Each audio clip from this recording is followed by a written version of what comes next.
don't know if I wanted to top it off or not. I think I'm okay. Changes the flavor too much. Good morning. Good morning. Welcome back to the range. Maybe, if anybody's even going to be on here today. We shall see. See if I got a notification. I'll bet you didn't. It does pop up right there. Okay, well that's sort of good. Other than that, nope. We got to see if there's some way to fix it. Anyway, good morning to you, Elizabeth, since you're watching. Why is it? That looks weird. That's because it's a story. How's it a story? I don't know how it works. I don't either. Technology. Yeah. Anyway, we're live. We are. Welcome back to today's Liz's show because I'm not here. Today's my day off. What are you doing? I'm trying to see if there's a... Oh, no. Anyway, we're going to try and recoup now that I've got Liz here today from my disaster of a video from yesterday. Your video is fine. What are you all... I don't understand what you're... I don't know. It just because there was no interaction and I didn't, at least if there's nobody out there in that world, look up. There you go. If there's nobody out there in that world, at least you and I can bicker back and forth. Right. I was bickering with you and I wasn't even here. Yeah, but... See, look. Look. That takes forever. It does take forever. So, anyway, yesterday I talked very little about the importance of knowing when you can and can't defend yourself, whether that's with physical force or with deadly force, and the ineptitude of a lot of freaking people. A lot of people. I thought I saw somebody else comment there, but I couldn't see it here. Anyway, so today we're going to talk about what? Can you defend yourself against a dog? Or an animal? Or... What if the... Okay, so here's kind of something interesting. What if someone sicks their dog on you? Like the dog's the weapon.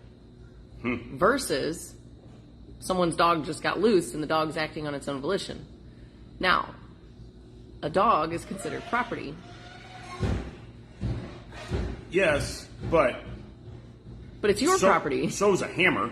Right. And if I smack you in the head with a hammer, that's pretty bad. Exactly. Right. Exactly. This just what'd you say? Probably help me. Oh, probably help you. I was gonna say the same thing for her. I was going to agree. Anyway. Rob is a very smart person. If I smack you in the head with a hammer, it will help you.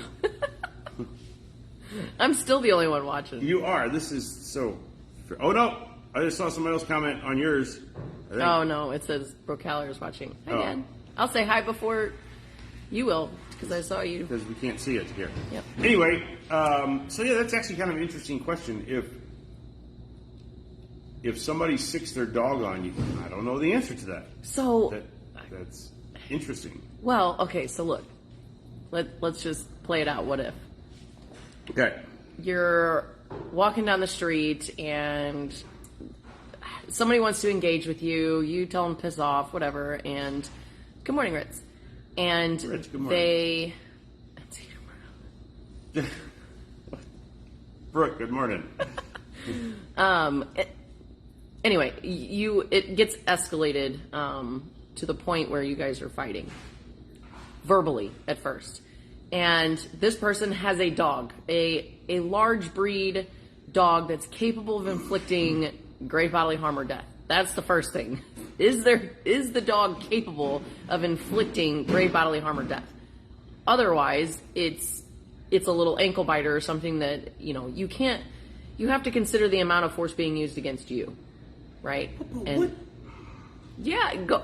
Let's talk about it. So, what do you got? What if, let's just say it's that little ankle biter. Yeah. probably the mass and the bite force from that dog is not going to be substantial enough to potentially take me down. Yeah.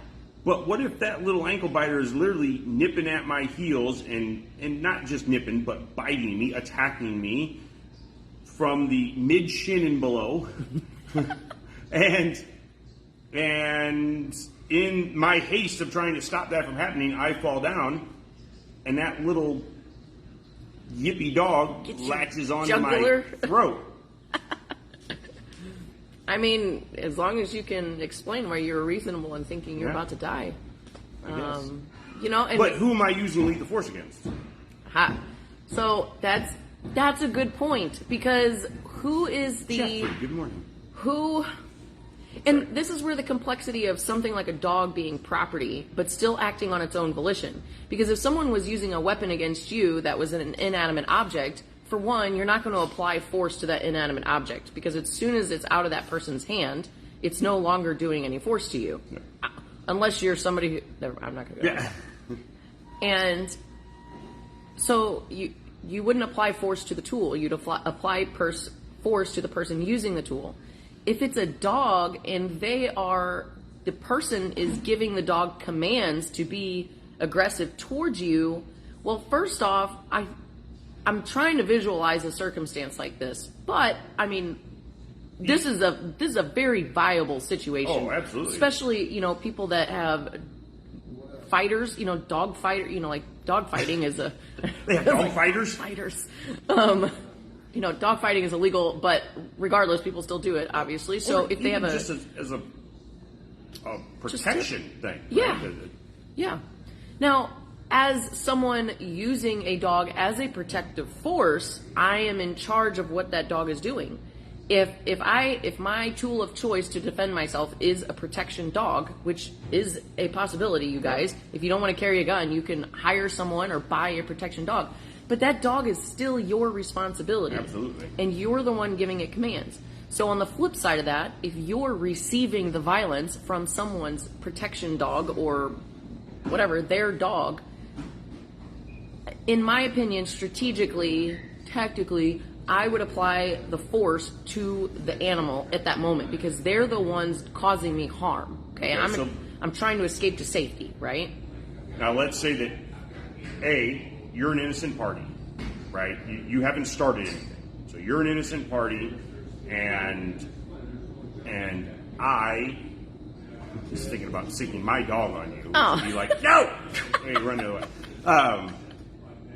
But my dog is vicious and aggressive and trained that I say, go get her, and the dog comes after you. Yes, I agree. You have to deal with the task at hand, right? Kelsey, good morning. Good morning, Kelsey. You love this one. But if I sent the dog didn't just run away from me. Right? The dog didn't just get out of the front yard or run through the door as I opened it to get the mail. I attacked you with my animal. You take care of that. And then I address you. How? Exactly. Because then I have to make the decision on if you're still a threat to me. Yeah. If you were using your tool... If I came at you with a hammer... Right. And you dropped the hammer...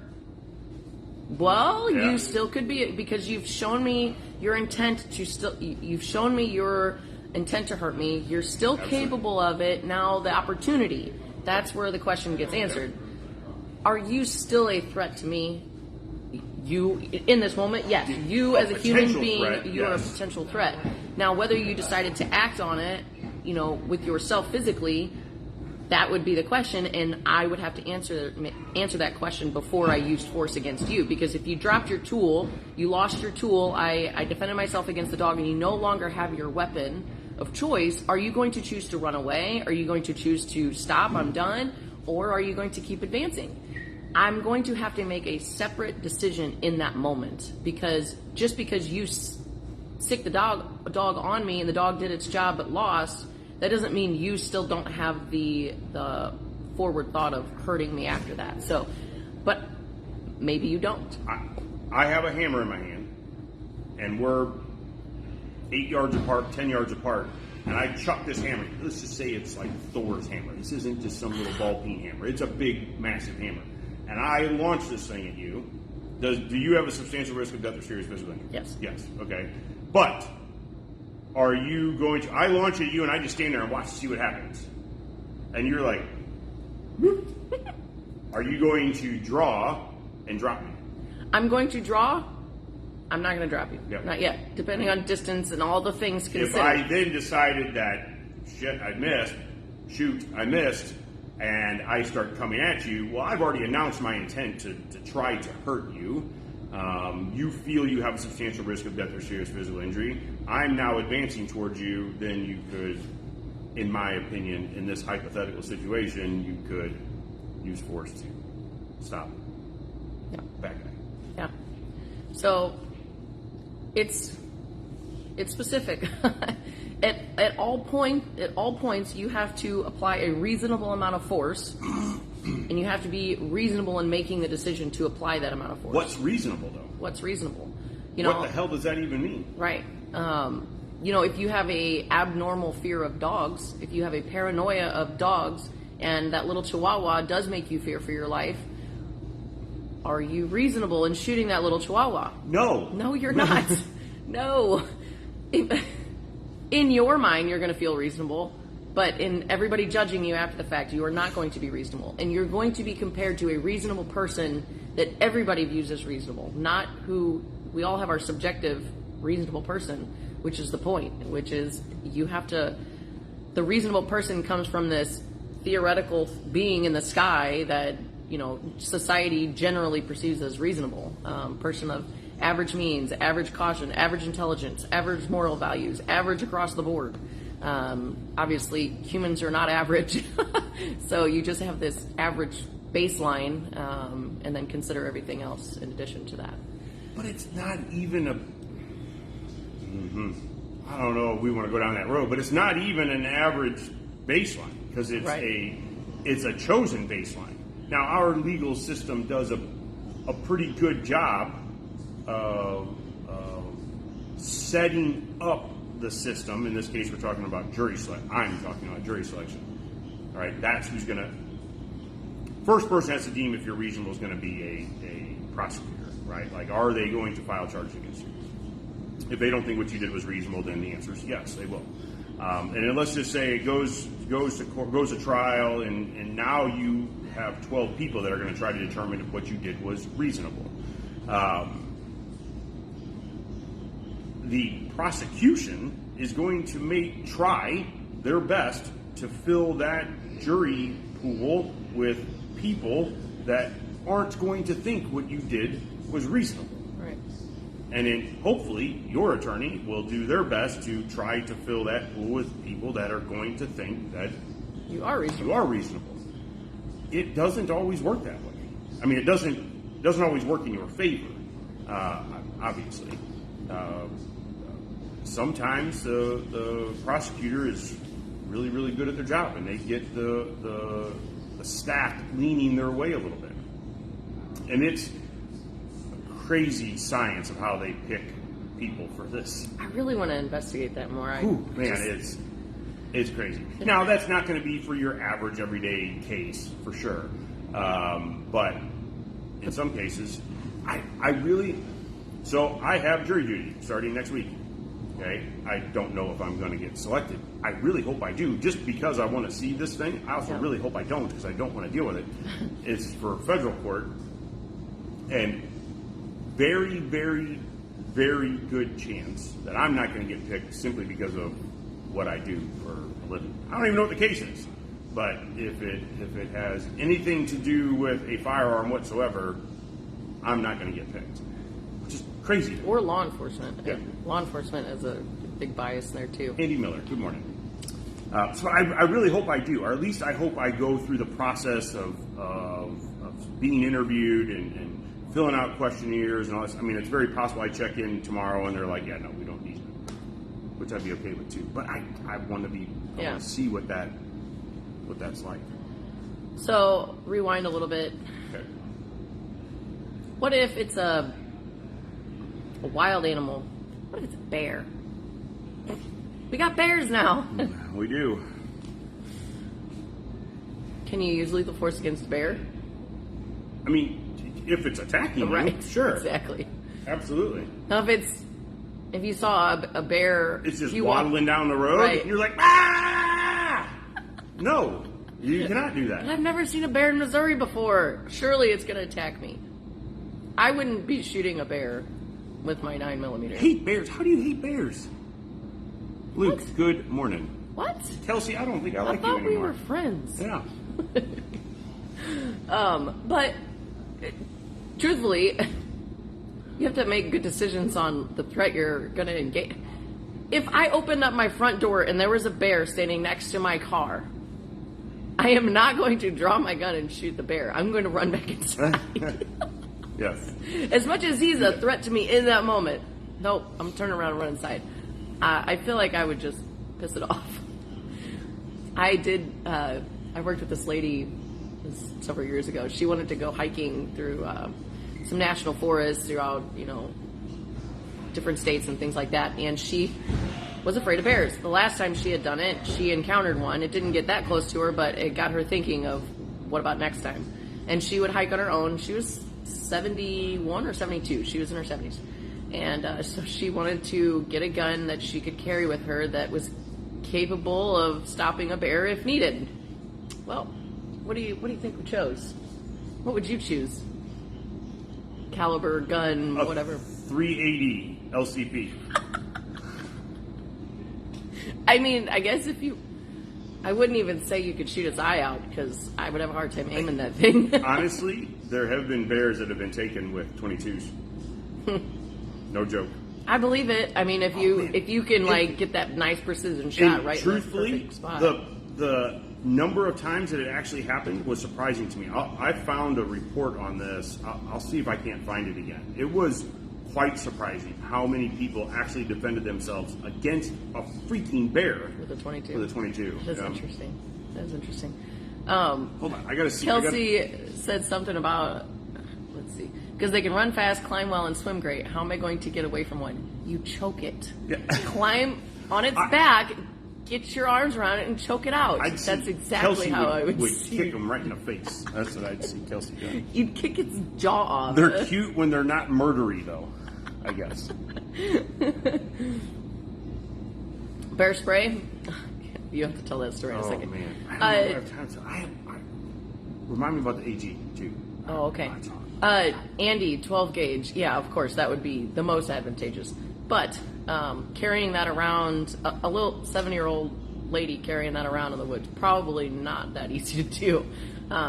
So we decided to go with a Glock 20, 10 mil. There you go. Shot it like a champ, That's too. awesome. She loved it. She reached out to me after she got back from her travels, and she was super happy that she had it with her and everything. And she said that she did see a bear, but it didn't get that close to her, so obviously nothing was needed. But it was still pretty cool. I've seen bears a couple of times. This is when I lived in North Carolina, and one of the times, this is the first time I don't know if it was the first time. I think it was the first time I'd seen one. But I'm driving my truck through the Croatan National Forest, and we're out there four-wheeling, and I'm driving down a gravel road, and I'm probably doing, 20, 25 miles an hour. I don't know. It wasn't like flying, but there's this freaking black bear hauling ass right on the edge of the road next to me. I was like, I'm driving along, and I look over, and it was crazy looking. The look on your eye, I'm trying to envision this whole thing happening, and that made my morning. Man, I had a 1998 Dodge Dakota pickup. I freaking love that truck. V8, Yeah, 5-speed manual. Quick little truck. You could not find the freaking manuals anywhere. Yeah. I love that truck. And somebody ran a red light, T-boned me, and totaled it. That sucks. Yeah. That's a whole nother story. We should talk about bear spray real quick. What we got? Okay, real quick. So, I don't remember the wording of which way it used to be and is now, but Bear repellent. Yeah. Also, it used to be bear repellent, made by Sabre. Okay, Sabre makes bear spray. They used to label it bear repellent.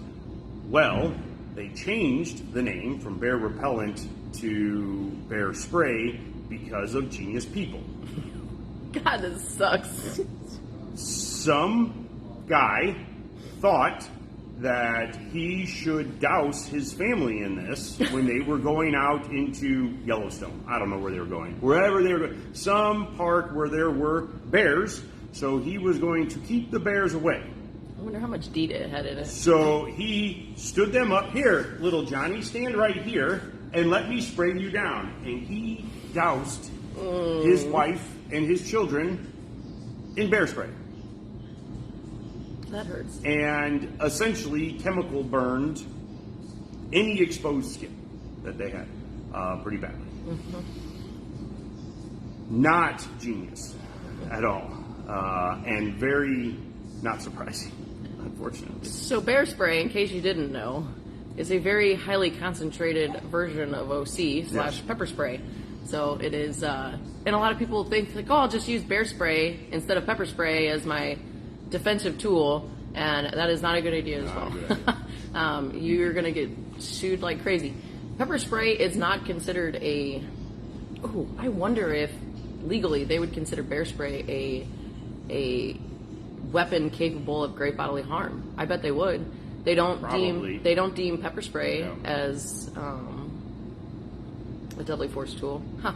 That's interesting. Yeah. Because that could cause great bodily harm. Yeah. You know, chemical burns all over your body or in your eyeballs, permanent blindness. That's pretty big deal. So, Now, if it was a lethal force situation, that wouldn't necessarily come into play. Sure. But if it was a ordinary force situation. Yeah. This guy's threatening me and not letting me get. I'm trying to leave, and this guy's not letting me leave, and I pull out a fogger of bear spray. You're applying lethal force. Yeah, then. that's. Yeah. I don't want to say I don't that want you to are either, applying lethal force, but I could definitely see it being argued that way. Yeah, absolutely. So don't do that. Don't do that. Pepper spray. What? No, go ahead. I don't have anything. Oh. I don't know. Is it too much of a... This is very much a squirrel moment, but something you said made me think about this recent interaction that we've had with the Attorney General's office. Oh, yeah, you should talk about it. Should I? I don't know. Yeah. It's just, well... It's really... I think you should talk about it, not necessarily with the whole in totality of the whole thing, but just the concept of trying to reach out to legislation and ask questions and how that can be a little bit more complex than what we expected. Andy, are you talking about this? The asp spray? It's interesting. I've had a couple of people ask me about this. Me too. Now, I mean, maybe we will. It's not... So we were going to start teaching one of their courses in which we would carry some of these things. It's a good spray. It's a pepper spray, not a gel. It's a fogger. It's kinda spray for sure. Yeah. Anyway, it's kind of cool. I do think this has its limits. So I was telling Liz about this. It was a couple weeks ago. I was sitting in my car waiting for an appointment, and I had somebody kind of walking towards me that was on a different planet. And I'm sitting in my car in this parking lot by myself under the shade of a tree, just killing some time. And this person comes walking to a parking lot, and I thought, okay, if she starts walking towards me and she comes, my window's open, I'm sitting there reading a book. If she comes towards me, I'm going to spray with my pepper spray. And I thought, man, it's hard to do with this thing the way that I should do it if somebody was in my door. I don't know if I have my regular one. I don't have my regular one on me. But where more traditional pepper spray would have been easier. So there's pros, cons, all that kind of stuff. Anyway, it's not where we're going with this. Jim, good freaking morning to you. So maybe, Andy, I don't know. That's beyond our control. Stay tuned. Attorney General's office. Okay. So we had a reason to reach out to them. Yes, we had a reason to reach out to them, asking a question on clarification of, should I say what? I think what is fine. It's just where it came from. Yeah. On clarification of Missouri's extended CCW permits and their reciprocity. Okay. So the question came up, do other states recognize extended permits? My answer to that question is no. The person asking the question is, okay, where does it say that? My answer was, in my brain. I don't know where I got that information. Clarification real quick. Missouri, in some counties, will offer an extended version of your permit. So typically it's a 5-year permit to get your concealed carry permit with Missouri. They will oftentimes offer you a 10-year, 15, 25, and a lifetime. I'm not sure the exact increments, I think it's 15, 25 lifetime. 15, 25 lifetime. So we've always advised our students do not choose those extended permits because of the reciprocity aspect with other states. So to get clear, the lack of reciprocity. So now we're trying to get clarification because it's not actually in the law anywhere, like how reciprocity works. So reciprocity is not a statute. Okay, reciprocity is an agreement. State A and State B say, "Hey, I have a permit. You have a permit. Let's be buds and high five, and I'll honor yours. You honor mine." Cool. It's an agreement between states. So there's nothing in the law that says you can go to New Mexico or Arizona. You can't go to Illinois or California or whatever. It's simply an agreement. So we know the states that honor ours. Again, it's really just information provided to us from the Attorney General's office. It says these are the states that recognize our permit. So I reached out with a question, said, here's my understanding, extended permits, no reciprocity, and I worded it a little bit more eloquently than that, but that's essentially what I asked. I got a letter in the mail back from them, I don't know, 2 weeks, 3 weeks later, which I was kind of impressed with that it turned around that fast, but they said, hey, you are merely a low-life civilian. We can't talk to you. You need to have a legal state, representation or something. A state representative, and I could bring the letter out at some point if we want to dig into this more. But you have to have somebody from a state level office or higher a city level office or higher to reach out to us and ask for clarification. So I did that. I reached out to a local state rep and said, hey, here's my problem. Can you ask for me? And they did. Like what a state rep's supposed to do, a representation for us, the low-life civilian. And I got a response back. It said the AG said, tough. We're not helping you. You need to hire a lawyer and ask that lawyer for a legal opinion on this matter. That's bullshit. That's so restrictive to people that do not have the funds to hire a lawyer. Your constituents should not have a level of money in order to ask questions about our law. Now, I really hope that there's some miscommunication somewhere. And I truly think there is. I really hope so, but I don't know because the question was worded very clearly. The responses were labeled very clearly. Now, I don't know if it's where do you go from here? To me, I want to reach up higher above the AG and say, hey, what are their roles? Define that role because I feel like that is the person who should be defining those statutes. Answer, especially that question. Absolutely. Right? That's one of the questions or one of the things that your office specifically deals with is reciprocity. And this is my feeling. Okay, this is Phil's gut talking. Is that they just want to wait for somebody to get hemmed up somewhere, and that way they can say that, well, we never told them that they could do that or they couldn't do that. They made that choice on their own, and just because ignorance of the law isn't an excuse to break the law, right? So if you don't know, but when you're asking for freaking clarification, it's a different language. Like, why not say, the permit's only good in Missouri? Or no, absolutely. Because of this, our extended permits are valid anywhere that our 5-year permit is valid. Okay, which I don't believe is the case. My belief of it is that there's the only permit that has reciprocity with any other states is our 5-year permit. The extended permits do not. But I want to know the reason. Yeah. I was going to say the why, but the why is not really the answer. But we should be able to ask our legislators that question. Yeah. And any question, if they don't know the answer, then they can, forward us on to somebody else. But to explicitly say, I cannot talk to you because you are a civilian, I don't appreciate that. Yeah, That doesn't sit well with me. I should be able to write you a letter, ask you questions, give you my concerns, because that's literally your job. Is you're the liaison between our population here in whatever jurisdiction you're under to be able to, go up the ladder from there. And that's liability. Yeah, They don't. Jim, that's exactly what my thought is. They don't want to be the responsible party to say that, hey, well, I now have it in writing that braces are legal. Yeah, right. Right? That they don't. That's not me asking a question like, what if I punch Elizabeth in the face? Can she shoot me?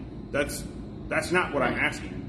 I'm asking, does the law say? Or it's not the law though. That's the weird part. I think that's the issue. Is that it's not outlined anywhere. So how do I have confidence that if I were to carry into Kansas and get in a use of force encounter and I'm challenged on weapons violation of having the gun does not negate you from your use of force. Correct, yeah. So there's two that. different things, yeah. But I still don't want that tack-on charge or potential tack-on charge of like you shouldn't have had your gun in the state to begin with. Like, how do I say, well, it's right here that I can have my gun here? I can't because it's just an agreement, and I can't even get clarification on that agreement. So, and it's situations like this where the law gets challenged or the lack of a law gets challenged to where statutes are actually made. So even if they have a statute, a lot of times those statutes can change in the future when something uses them and challenges them. So maybe this is the start to the reciprocity of states being challenged, and then it actually gets defined in our law somewhere. It could take years for that process, but maybe this is the start to that process. But I think it's to understand that your understanding of the law so that you can articulate it if you ever needed to is really important. You have to be able to give the whys. You have to be able to say like, well, I tried to understand reciprocity and I asked this or I did this and I went through these hoops and I really tried to understand this, but here I am with, making this decision in a use of force encounter, and I went based off of what I knew in that moment. If you can say that you did your due diligence and research this stuff to the full extent, that's going to help you out in the long run. So I don't know. It's frustrating, but I'm still going to take it upon myself to research and do the best I can with what I got. So it's really what I'm trying to say about that. That's all I got to say. That's all I got to say about that. All right. You got anything else? We're starting to run a little short on time. We still have time, but yeah. Well, we're gonna have to tell Charles what we talked about because we went off on a couple tangents. we did. So we talked about dogs, We talked about dogs and the Attorney General. pepper spray, And and Attorney General. And coming in here and buying yourself something fun because it's Tuesday. Andy, yes, we are still collecting food. Technically, we are always collecting food for Forces for Food. But right now, before we have SIG days next weekend, if you bring in if you bring in items to donate for Forces for Food, you can get a ticket for each item that you bring in. So in any case, donate stuff because Forces for Food is a fantastic program that helps veterans and active duty and their families with some care items that they need, food items, pantry items, things like that. So donate. But a plus to that is you get a ticket to be entered into a drawing to win a SIG gun next weekend. So on Saturday they're going to do the drawing. So from now through Saturday, any items you bring in, non-perishable items. So it can be toothpaste, it can be toothbrushes, it could be I need something that's not mouth related. It could I know you were always saying it could be toothpaste. socks. It could be diapers, canned goods. Any items you bring in, each item you get a ticket. Each ticket gets dropped in a bucket. Somebody will win a SIG X-Carry X. Oh, it was a Legion, right? Yeah, X-Carry Legion. Yeah. So something like that, which is awesome. Again, the point of it should be to be helpful and help others that are less fortunate than you. The side benefit is if you do it between now and next week, Saturday, you get tickets for drawing for the gun. Do it. Do it. What else? You got 5 minutes. That's it. That's all I got. That's it. That's it. All done. All right. Well, we appreciate you guys coming and hanging out with us this morning. If you... It's weird. Sorry. Squirrels. Yeah. Damn squirrels. If you want to come out and check out all the cool stuff we got, 14803 Manchester Road in beautiful Baldwin, Missouri. 10 to 8, Monday through Friday, Saturday 9 to 6, Sunday 10 to 6. We'll be here. We got all sorts of classes. Freaking, did we talk about the First Lady Sentinel meeting? I don't remember if we did. I don't know that we did. We don't have time now, though. I know, dang it! We had our First Lady Sentinel meeting this week on Monday. Yeah. We haven't because I don't know. Wait, maybe we didn't do a live on Monday, and then you did the next one without me, and isn't this the third one this week? Yeah. So we didn't do one on Monday, but the thing was after Monday. I think we did it in the morning before class, so we didn't So talk we about did it do one on afterwards. Monday. But before the meeting, yeah. yes. Anyway. So, at any rate, it was awesome. We had one. It was awesome. We have more coming. The group is just like it's full. It's awesome. Cool. So we'll talk more about that in future videos. Bike trails are freaking nasty right now. This is so stupid. This damn rain. There's so much rain. So yeah, nobody can get in the woods. Are we here Monday? Oh yeah, we'll do a live on Monday morning. Yeah, if I'm here. If I'm not downtown at the federal court building. All right, you guys have a super awesome day. Stay safe, be nice to one another, and we'll catch you soon. Later. Toodles. Awkward. Be awkward.